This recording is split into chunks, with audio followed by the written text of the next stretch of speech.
জলবায়ু পরিবর্তনজনিত ক্ষতি মোকাবেলায় উন্নত ও দায়ী দেশগুলো পর্যাপ্ত অর্থায়ন করছে না, এমনকি প্রতিশ্রুত অর্থের ছাড়ও দেওয়া হচ্ছে না।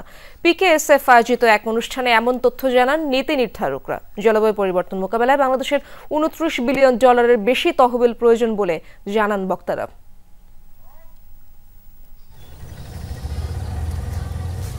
জলবায়ু পরিবর্তনজনিত ক্ষতির দিক থেকে বাংলাদেশ নবম, জনসংখ্যার হিসেবে দ্বিতীয়।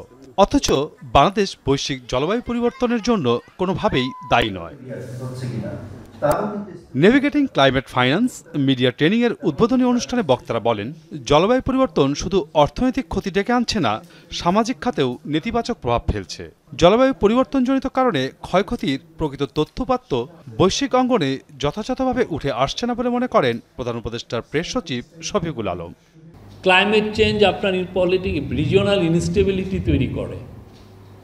আমাদের আশেপাশে যেই ধরনের সোশ্যাল টেনশন বা এগুলোর সাথে ক্লাইমেট চেঞ্জ জড়িত। এই জিনিসগুলো আমরা যদি অ্যাড্রেস না করি তাহলে যেটা হবে যে অনেকটা ইস্যুগুলো ভবদহের মতো চাপা পড়বে।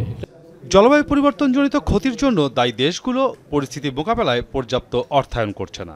উন্নত দেশগুলোও এই ইস্যুতে অনেকটাই উদাসীন বলে অভিমত অর্থ উপদেষ্টা ডক্টর সালেউদ্দিন আহমেদের।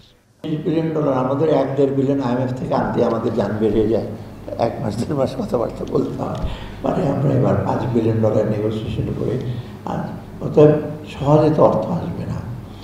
অর্থ না আসলেও আমাদের নিজেদের সামর্থ্য নিজেদের মতো করে আমরা আশা করব।